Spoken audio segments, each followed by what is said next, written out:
윤회의 수레바퀴와 환생체계. 죽음은 끝이 아닌 새로운 시작이라고. 조선시대 사람들이 믿었던 독특한 환생 시스템과 윤회의 수레바퀴. 당신의 전생은 어땠을까? 다음 생에 왕족으로 태어날 수도 아니면 개미로 환생할 수도 있다는 운명의 판결. 염라대왕의 손에 달린 당신의 미래, 그 신비로운 내세의 체계를 오늘 공개합니다. 조선시대 사람들이 믿었던 윤회 체계의 기본 개념과 저승 세계관 소개. 한양 북촌의 작은 서당 노학자가 제자들에게 천천히 이야기를 들려주고 있었습니다. 늦은 오후에 햇살이 방 안으로 비스듬히 들어와 먼지 입자들을 황금빛으로 물들이고 있었습니다. 제자들아, 오늘은 우리가 이 세상을 떠난 후에 무슨 일이 일어나는지에 대해 이야기해 보자꾸나. 어린 제자들은 호기심 가득한 눈으로 선생님을 바라보았습니다. 죽음 이후의 세계는 그들에게 두렵고도 신비로운 주제였습니다. 우리 조선의 백성들은 사람이 죽으면 그 영혼이 염라대왕 앞에 서서 심판을 받는다고 믿지. 그리고 그 심판에 따라 다시 태어나는 윤회의 길을 걷게 된다고 여긴단다. 스승님, 염라대왕은 정말 무섭게 생겼나요? 가장 어린 제자가 두려움을 감추지 못하고 물었습니다. 노학자는 미소를 지었습니다. 염라대왕은 푸른 얼굴에 붉은 눈을 가졌다고들 하지. 머리에는 관을 쓰고 손에는 생사부를 들고 있다고 한단다. 하지만 그는 단순히 무서운 존재가 아니라 공정한 판관이시지. 선한 이에게는 좋은 다음 생을, 악한 이에게는 그에 맞는 과보를 내리시니라. 그럼 저승에서는 어떤 일이 일어나나요? 다른 제자가 물었습니다. 사람이 숨을 거두면 그 영혼은 먼저 혼백이 분리되어 이승에서의 장례를 지켜보게 된단다. 그리고 49일 동안 저승길을 여행하며 10분의 왕을 차례로 만나게 되지. 첫 번째 왕은 진광대왕, 두 번째는 초광대왕, 그리고 마지막 10번째가 바로 염라대왕이시다. 노학자는 천천히 일어나 벽에 걸린 오래된 그림을 가리켰습니다. 그림에는 10명의 저승 왕들과 그들이 다스리는 영역이 그려져 있었습니다. 각 왕들은 망자의 다른 측면을 심판하지. 어떤 왕은 효도를, 어떤 왕은 정직함을, 어떤 왕은 자비로움을 살핀단다. 그리고 마지막 염라대왕께서 최종 판결을 내리시지. 가을바람이 창문을 통해 들어와 촛불을 흔들었고 제자들은 저절로 몸을 움츠렸습니다. 그런데 스승님, 윤회란 정확히 무엇인가요? 가장 나이 많은 제자가 물었습니다. 윤회란 생명의 끝없는 순환을 의미한단다. 우리는 죽음으로 끝나는 것이 아니라 다시 태어나 새로운 삶을 살게 되지. 그리고 그 삶의 형태는 전생에서의 행동에 따라 결정된단다. 노학자는 둥근 원을 그리며 계속 설명했습니다. 이것이 바로 윤회의 수레바퀴라고 불리는 것이란다. 이 수레바퀴는 6개의 영역, 즉 6도로 나뉘어 있지. 천상계, 아수라계, 인간계, 축생계, 악귀계, 지옥계가 바로 그것이다. 천상계가 가장 좋은 곳인가요? 한 제자가 물었습니다. 천상계는 천신들이 사는 곳으로 가장 즐거운 곳이지만 영원하지는 않단다. 그곳에서도 복이 닿으면 다시 윤회해야 하지. 아수라계는 싸움을 좋아하는 아수라들이 사는 곳이고, 인간계는 우리가 살고 있는 이곳이지. 축생계는 동물들의 세계, 악귀계는 항상 굶주리는 영혼들의 세계, 그리고 지옥계는 가장 고통스러운 곳이란다. 제자들은 경외심을 가지고 이 이야기를 들었습니다. 그들의 마음속에는 이미 무수한 질문들이 떠오르고 있었습니다. 그럼 우리는 어떻게 좋은 곳에 다시 태어날 수 있나요? 한 제자가 조심스럽게 물었습니다. 노학자는 따뜻한 미소를 지었습니다. 그것이 바로 불교에서 말하는 업보의 법칙이란다. 우리가 이 생에서 짓는 선한 행위와 악한 행위가 내 생의 모습을 결정한단다. 선행을 많이 하면 좋은 곳에 태어나고 악행을 많이 하면 고통스러운 곳에 태어나지. 그렇다면 우리의 전생도 있었던 거네요? 다른 제자가 물었습니다. 그렇지, 우리는 모두 무수한 생을 거쳐왔단다. 때로는 인간으로, 때로는 다른 존재로 말이야. 그리고 그 기억의 흔적이 우리 안에 남아있지. 그래서 어떤 사람들은 전생의 기억을 떠올리기도 한단다. 노학자는 잠시 생각에 잠겼다가 이야기를 이어갔습니다. 조선의 많은 이야기 중에는 전생을 기억하는 사람들의 이야기가 있단다. 특히 어린아이들이 갑자기 전생의 기억을 말하는 경우도 있지. 또 어떤 사람들은 강한 인연으로 전생에서도 만났던 사람들을 이 생에서 다시 만나기도 한단다. 제자들의 눈이 더욱 커졌습니다. 이런 이야기는 그들에게 신비롭고 매혹적이었습니다. 하지만 기억하거라. 윤회의 목적은 궁극적으로 깨달음을 얻어 이 끝없는 순환에서 벗어나는 것이란다. 그것이 바로 불교에서 말하는 열반이지. 창밖으로 해가 서서히 지고 있었고 서당 안은 점점 어두워지고 있었습니다. 노학자는 천천히 일어나 등불을 켰습니다. 오늘은 여기까지 하자꾸나. 다음에는 실제로 전생을 기억했던 한 선비의 이야기를 들려주마. 한양의 유생 김선비가 꿈에서 만난 전생의 기억과 운명의 연결고리. 한양 남산 기슭의 한 한옥, 28살의 유생 김이무는 홀로 남은 서재에서 깊은 생각에 잠겨 있었습니다. 그는 학식이 깊고 문장이 뛰어나 많은 이들의 기대를 받았지만 3번의 과거 시험에서 모두 낙방한 상태였습니다. 더욱 이상한 것은 최근 그를 괴롭히는 기이한 꿈들이었습니다. 또 그 꿈이었소. 김이무는 자신의 일기장에 천천히 글을 적었습니다. 오늘 밤에도 나는 그 낯설면서도 익숙한 곳에 있었다. 산속의 작은 암자, 나는 분명 중이었다. 경전을 읽고 명상하는 나의 모습이 꿈에 나타났다. 그리고 그 낯익은 여인 그녀는 누구였을까? 흰 옷을 입고 나를 애타게 부르던 그 여인. 김이무는 붓을 내려놓고 창밖을 바라보았습니다. 보름달이 구름 사이로 얼굴을 내밀고 있었습니다. 그는 한 달 전부터 계속해서 같은 꿈을 꾸고 있었습니다.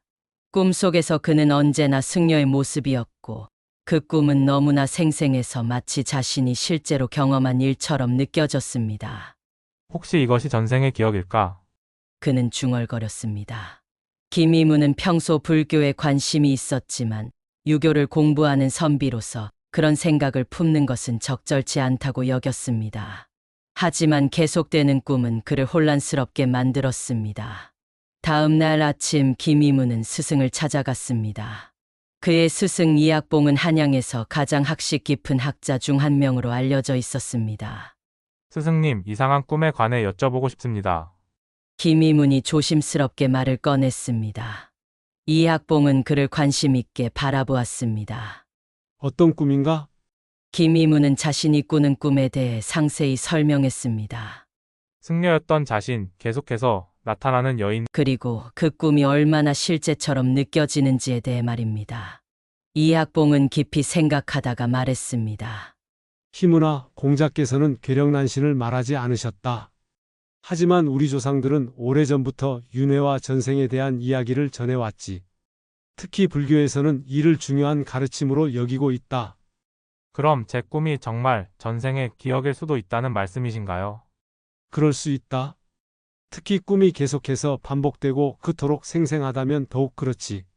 우리의 영혼은 삼도천의 물을 마시고 전생의 기억을 잊지만 때로는 그 기억의 파편이 꿈을 통해 나타나기도 한단다. 김이문은 깊이 감동했습니다. 그의 혼란스러운 마음에 조금이나마 답을 얻은 기분이었습니다. 그렇다면 제가 해야 할 일은 무엇일까요? 이학봉은 잠시 생각하더니 대답했습니다. 지리산에 원가감이라는 절이 있다. 그곳에는 무명대사라는 노승이 계시지. 그분은 전생을 볼 수 있는 특별한 능력이 있다고 전해진다. 그를 찾아가 보거라. 김이문은 스승의 말씀에 감사를 표하고 지리산으로 떠날 준비를 시작했습니다. 그는 자신의 꿈이 단순한 망상이 아니라 더 깊은 의미가 있다고 믿었습니다. 여행을 떠나기 전날 밤 김이문은 또다시 그 꿈을 꾸었습니다. 이번에는 더욱 선명했습니다. 그는 꿈속에서 자신이 해명이라는 이름의 승려라는 것을 알게 되었고 그 여인의 이름이 연하라는 것도 알게 되었습니다. 그들 사이에는 깊은 인연이 있었지만 승려로서의 계율 때문에 그 인연을 끊어야만 했던 것 같았습니다. 아침이 밝았을 때 김이문은 마치 두 개의 삶을 살고 있는 것 같은 이상한 감각에 휩싸였습니다. 그는 자신이 김이문이라는 것을 알고 있었지만 동시에 해명이라는 승려의 기억도 가지고 있었습니다. 이 모든 것이 무엇을 의미하는 걸까? 그는 지리산으로 향하는 길에 계속해서 자문했습니다. 며칠간의 여행 끝에 김이문은 마침내 원가감에 도착했습니다. 고즈넉한 산속의 작은 절은 그의 꿈에서 본 그곳과 놀랍도록 흡사했습니다. 마당에서 청소를 하고 있던 한 젊은 승려가 그를 발견하고 다가왔습니다. 시주님, 무엇을 찾아 이곳까지 오셨습니까? 무명 대사님을 뵙고 싶습니다. 제가 꿈에서 본 전생에 관해 여쭤보고 싶습니다. 젊은 승려는 고개를 끄덕이고 그를 안내했습니다. 그들이 작은 방 앞에 도착했을 때 문이 열리고 백발의 노승이 나타났습니다. 기다리고 있었다, 해명아. 노승이 말했습니다. 김이문은 충격을 받았습니다. 그가 꿈에서만 알고 있던 이름을 어떻게 알고 있는 것일까? 저를 아십니까? 김이문이 떨리는 목소리로 물었습니다. 무명대사는 미소를 지었습니다. 물론이지, 내가 오는 것을 꿈에서 보았다. 오래전 이 절에서 함께 수행했던 내가 돌아올 것을 알고 있었지. 김이문은 혼란스러웠지만 동시에 이상하게 편안함을 느꼈습니다. 그는 노승을 따라 작은 방으로 들어갔고 곧 자신의 전생과 운명의 연결고리에 대한 이야기를 듣게 될 것이라는 예감이 들었습니다. 전생의 업보를 확인하러 지리산 암자를 찾은 김선비와 노승의 대화. 원가감의 작은 방에서 김이문과 무명대사는 마주 앉았습니다. 방 안에는 향이 피어올라 고요한 분위기를 자아내고 있었습니다. 창문 너머로는 지리산의 웅장한 경치가 펼쳐져 있었고 먼 곳에서 새들의 지저귀이 들려왔습니다. 그대는 많은 질문을 품고 왔을 터. 하지만 그 전에 차 한 잔을 나누세. 무명대사는 천천히 차를 우려냈습니다. 김이문은 공손히 차를 받아들었습니다. 그는 침착하려 했지만 마음은 이미 수많은 의문으로 가득 차 있었습니다. 대사님, 어떻게 저를 해명이라고 아셨습니까? 그리고 제 꿈에 나타나는 장면들이 정말 전생의 기억인지요? 무명대사는 차를 한 모금 마시고 부드러운 미소를 지었습니다. 해명은 100년 전 이 원가감에서 수행했던 승려였다. 그는 뛰어난 수행자였지만 해결하지 못한 인연 하나로 윤회의 수레바퀴에서 벗어나지 못했지. 김이문의 심장이 빠르게 뛰기 시작했습니다. 그 인연이 제 꿈에 나타나는 여인과 관련이 있습니까? 그렇다. 연하라는 그 여인은 해명과 깊은 인연이 있었다. 전생의 부부였던 그들은 서로에 대한 집착을 버리지 못했고 해명이 출가한 후에도 연하는 그를 잊지 못했다. 그리고 해명 역시 마음 한구석에 그녀에 대한 미련을 품고 있었지. 김이문은 꿈에서 본 장면들이 머릿속을 스쳐 지나가는 것을 느꼈습니다. 흰 옷을 입은 여인이 암자 근처에서 그를 기다리던 모습, 그녀에게 돌아가지 말라고 말하던 자신의 모습. 그래서 그 인연이 해결되지 않아 제가 다시 태어난 것입니까? 무명대사는 깊이 고개를 끄덕였습니다. 업보의 법칙은 엄정하다. 우리가 맺은 인연, 우리가 지은 행위는 반드시 그 결과를 맞이한다. 해명은 마음속 깊은 곳에 남아있는 그 인연을 해결하지 못했기에 다시 이 세상의 김이문으로 태어난 것이지. 그럼 연하는요? 그녀도 다시 태어났습니까? 무명대사는 잠시 눈을 감고 명상하는 듯 했습니다. 그의 주름진 얼굴에 평온함이 깃들었습니다. 그녀 역시 이 세상에 다시 태어났다. 그리고 그대와의 인연을 완성하기 위해 그대 주변에 있을 것이다. 김이문은 갑자기 어떤 직감이 떠올랐습니다. 혹시 제 이웃집 딸 서연이 그녀가 연하입니까? 무명대사는 미소를 지었지만 직접적인 대답은 하지 않았습니다. 그것은 그대 스스로 깨달아야 할 일이다. 하지만 명심하거라. 인연을 맺고 해결하는 것은 단순히 다시 만나는 것이 아니라 그 관계의 본질을 이해하고 올바른 방향으로 이끌어가는 것이다. 김이문은 깊은 생각에 잠겼습니다. 그가 항상 따뜻한 감정을 느꼈던 이웃집 딸이 전생의 연하일지도 모른다는 생각에 그의 가슴은 복잡한 감정으로 가득 찼습니다. 대사님, 제가 계속 과거 시험에 낙방하는 것도 이 해결되지 않은 인연 때문입니까? 무명대사는 고개를 끄덕였습니다. 그렇다. 전생의 해명은 출가하기 전 과거에 급제했지만 연하와의 인연 때문에 세속의 영화를 버리고 불문에 들었다. 이번 생에도 그 패턴이 반복되고 있는 것이지. 그대의 마음이 완전히 과거 시험에 집중하지 못하는 이유는 그대 영혼의 일부가 여전히 다른 곳을 향하고 있기 때문이다. 그럼 제가 어떻게 해야 이 인연을 올바르게 해결할 수 있을까요? 무명대사는 깊은 지혜가 담긴 눈으로 김이문을 바라보았습니다. 먼저 자신의 내면을 깊이 들여다보아야 한다. 그대가 진정으로 원하는 것이 무엇인지, 그대의 삶의 목적이 무엇인지 명확히 해야 한다.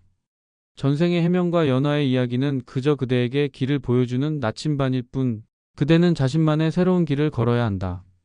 하지만 저는 아직도 혼란스럽습니다. 저는 선비로서의 길을 가야 할지 아니면 무명대사는 그의 말을 부드럽게 끊었습니다. 오늘 밤 이곳에서 명상하며 하룻밤을 보내거라. 내일 그대에게 윤회의 수레바퀴와 염라대왕의 심판에 대해 더 많은 것을 알려주겠다. 그리고 그대가 직접 전생을 볼 수 있도록 도와주겠다. 김이문은 공손히 머리를 숙였습니다.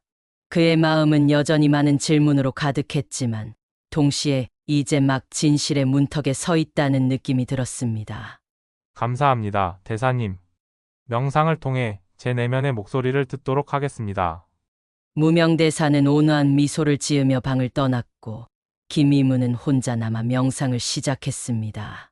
창문 너머로 해가 서서히 지고 있었고 지리산의 어둠이 점점 그를 감싸고 있었습니다. 염라대왕의 심판과 육도윤회의 메커니즘, 그리고 김선비의 전생. 다음 날 아침 김이문은 원가감의 작은 연못 앞에서 무명대사를 만났습니다. 밤새 깊은 명상을 통해 그는 마음의 평화를 조금이나마 찾았지만 여전히 많은 의문이 남아 있었습니다. 대사님, 어젯밤 명상 중에 이상한 장면들을 보았습니다. 저는 마치 염라대왕 앞에 서 있는 것 같았고 그 뒤로 거대한 바퀴가 돌아가고 있었습니다.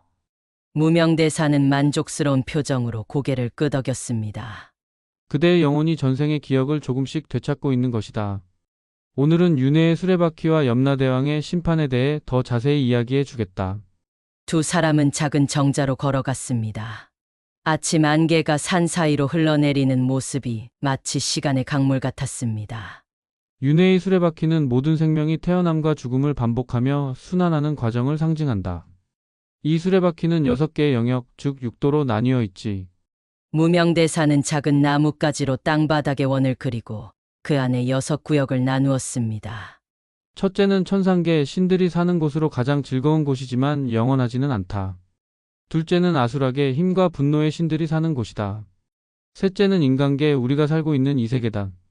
넷째는 축생계, 동물들의 세계다.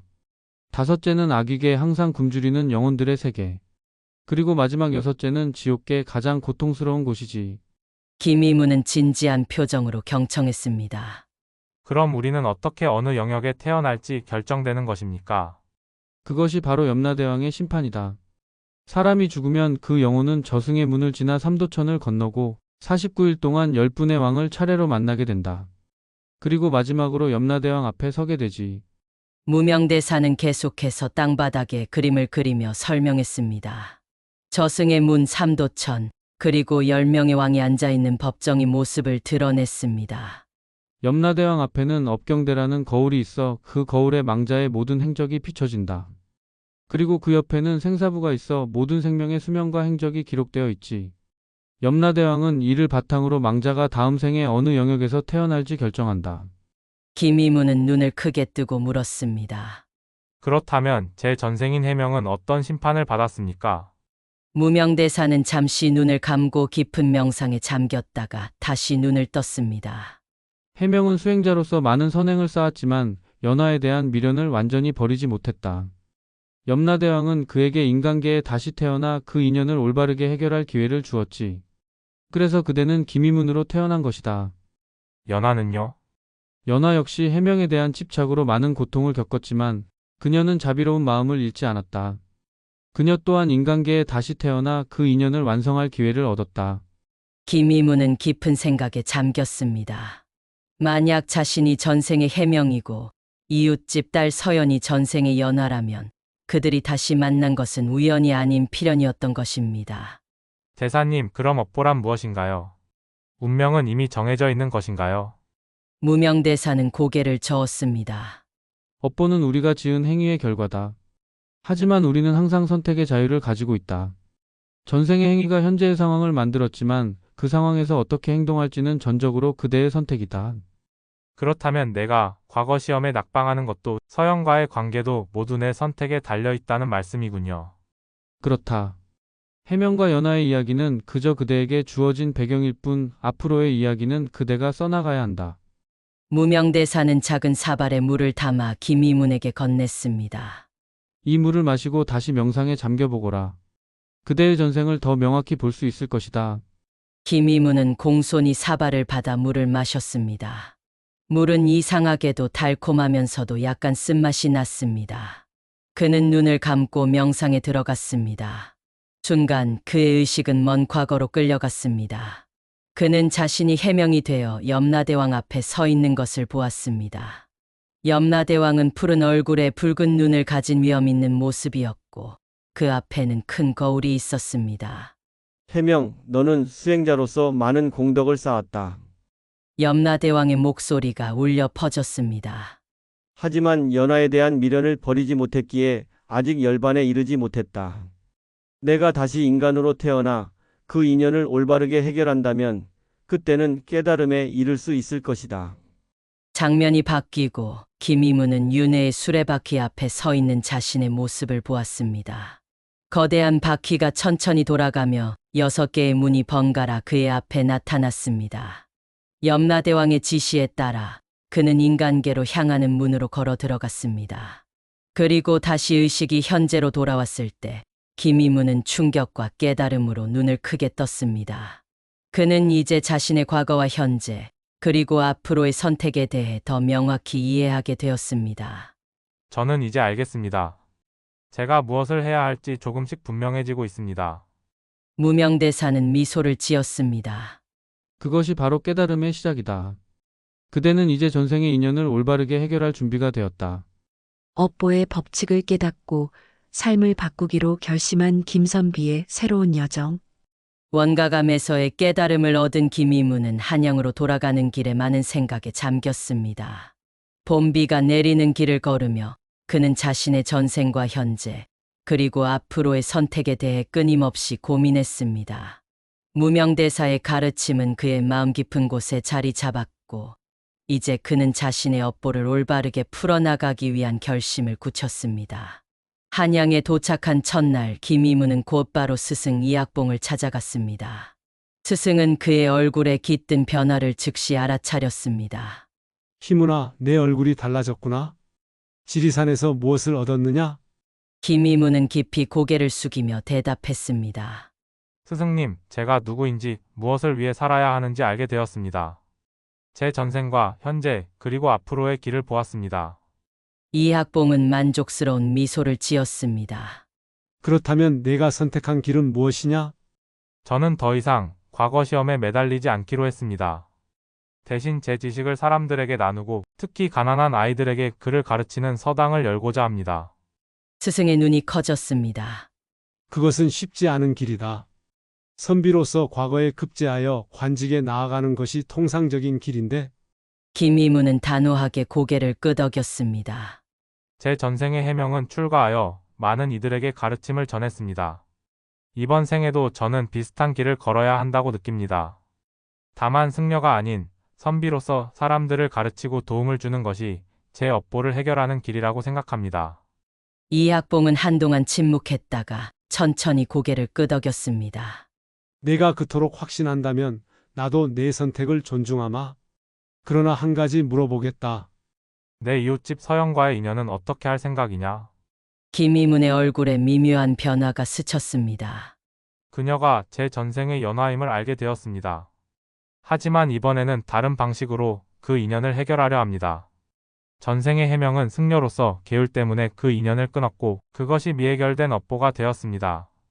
이번에는 진실된 마음으로 그녀를 대하고 서로의 삶을 존중하며 올바른 관계를 만들어가려 합니다. 이학봉은 뜻깊은 미소를 지었습니다. 내가 많이 성장했구나. 이제 내 삶은 내가 만들어가는 것이다. 과거의 업보에 얽매이지 말고 현재의 선택을 통해 더 나은 미래를 만들어가거라. 며칠 후 김이문은 자신의 작은 집 한쪽을 정리하여 서당을 열었습니다.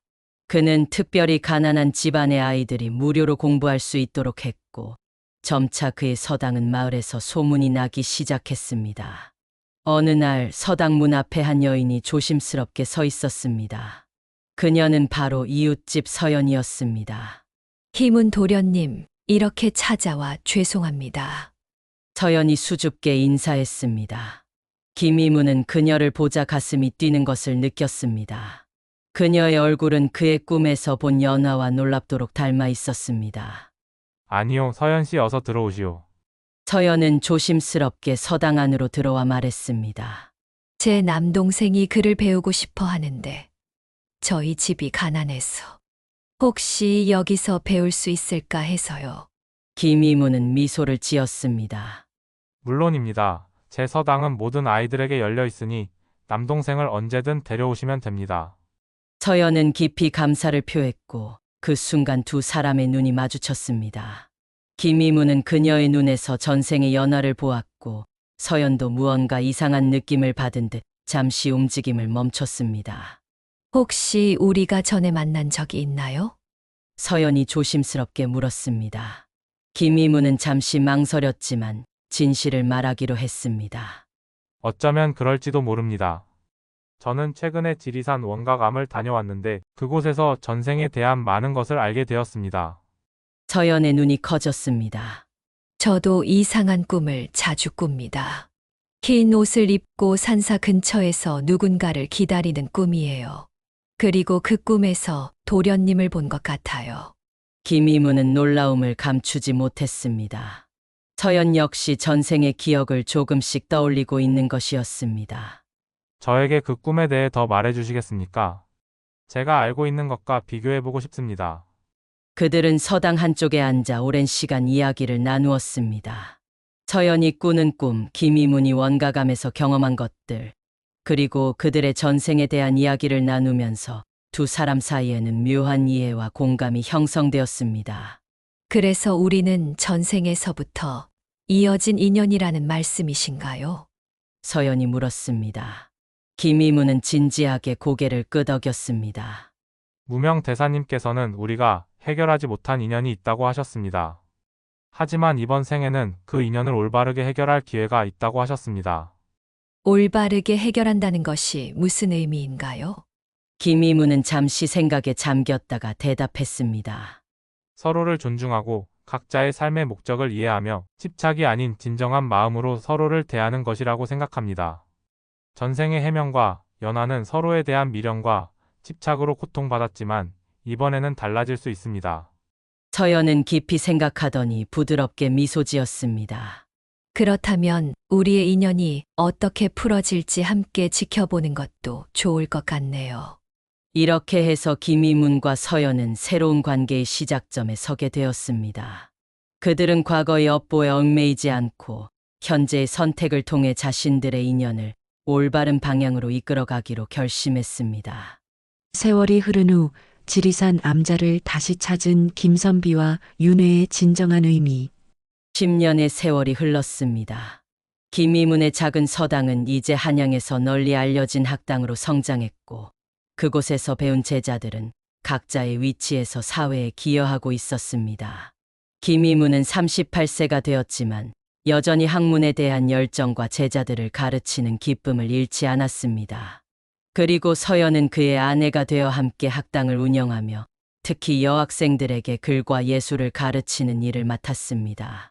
그들의 결혼은 마을 사람들에게 모범이 되었고 두 사람은 서로를 존중하며 조화로운 삶을 살아가고 있었습니다.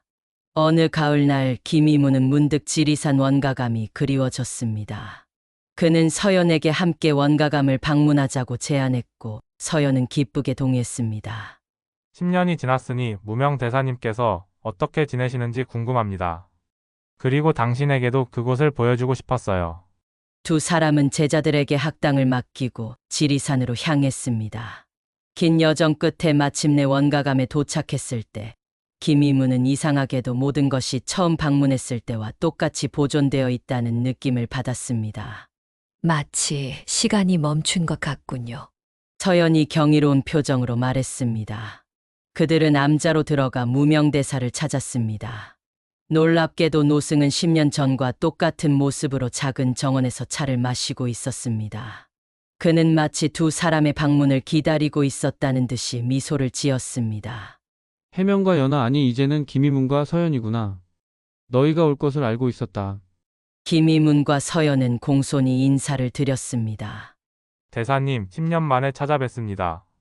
그동안 어떻게 지내셨습니까? 무명대사는 여전히 평온한 미소를 지었습니다. 나는 언제나 그렇듯 이곳에서 수행하며 지내고 있다. 그런데 너희들은 많이 변했구나. 특히 너희의 영혼이 더욱 맑아졌다.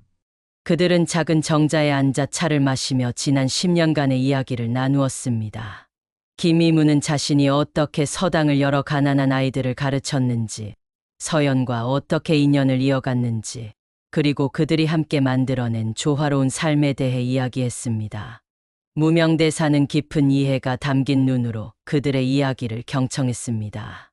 너희는 이번 생에서 업보를 올바르게 해결해 가고 있구나. 해명과 연화가 깨닫지 못했던 것을 김이문과 서연이 깨달았으니 윤회의 수레바퀴 위에서 한 걸음 더 나아간 셈이다. 대사님, 저희가 정말 업보를 해결한 것인가요? 서연이 조심스럽게 물었습니다. 무명대사는 고개를 끄덕였습니다. 업보를 해결한다는 것은 과거의 행위에서 자유로워지는 것이다. 너희는 전생의 인연에 집착하거나 얽매이지 않고 현재의 선택을 통해 새로운 관계를 만들어냈다. 그것이 바로 진정한 해결이지.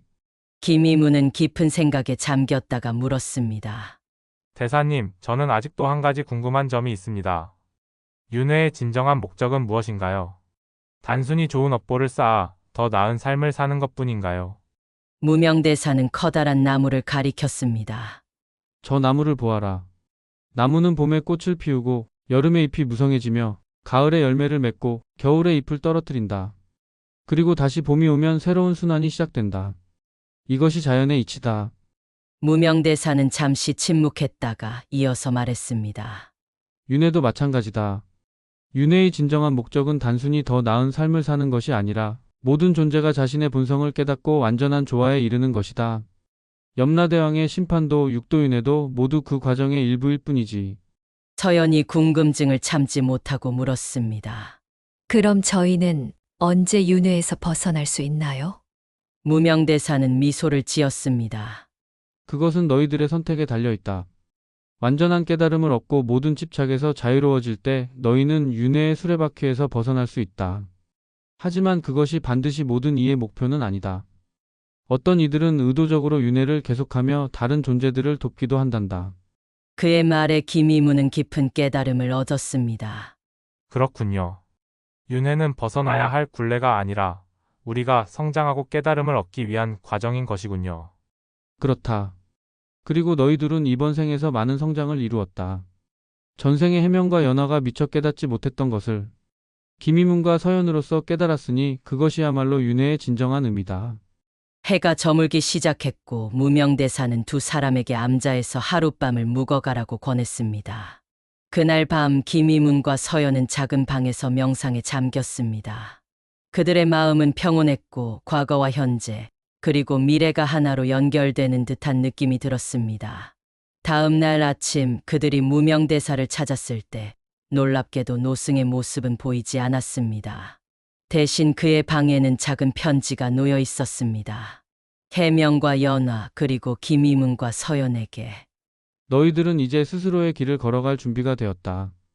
윤회의 수레바퀴 위에서 너희가 어떤 선택을 하든 그것이 바로 너희의 업보를 만들어가는 것임을 기억하거라. 나는 다른 이들을 돕기 위해 떠나지만 언젠가 다시 만날 것이다 무명.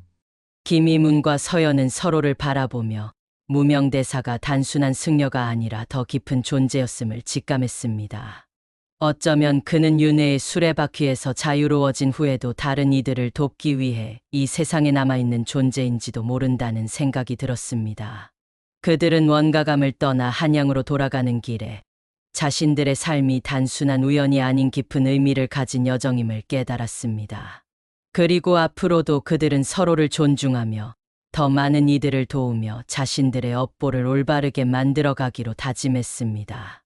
여러분, 지금까지 윤회의 수레바퀴와 염라대왕 조선시대 환생체계에 대한 이해를 시청해 주셔서 감사합니다. 김이문과 서연의 이야기를 통해 우리 조상들이 믿었던 윤회와 환생의 세계를 들여다보았는데요. 어떠셨나요? 조선시대 사람들에게 죽음은 끝이 아니라 새로운 시작이었습니다. 그들은 우리가 지은 행동에 따라 다음 생이 결정된다고 믿었고 그것이 바로 업보의 법칙이었죠. 이런 믿음은 단순한 미신이 아니라 현재의 삶을 더 의미 있게 살아가도록 이끄는 지혜였습니다. 특히 흥미로운 점은 조선시대 사람들이 윤회를 단순히 벗어나야 할 굴레로 보지 않았다는 것입니다. 그들에게 윤회는 성장과 깨달음을 위한 과정이었고 전생의 업보를 해결하기 위한 여정이었습니다. 우리 모두는 자신만의 업보를 가지고 있으며 그것을 어떻게 풀어나가느냐에 따라 미래가 결정된다는 메시지가 오늘날에도 큰 의미를 가지지 않을까요? 다음 이야기 저승에 갔다가 영혼을 바꿔온 조선 자매의 전설을 준비하여 들려드리겠습니다. 구독과 좋아요, 알림 설정은 다음 이야기를 놓치지 않는 가장 좋은 방법입니다. 여러분의 댓글로 다음에 듣고 싶은 조선시대 전설이나 궁금한 점을 알려주세요. 여러분의 의견이 다음 콘텐츠를 만드는 데 큰 도움이 됩니다. 다음 이야기에서 다시 만나요.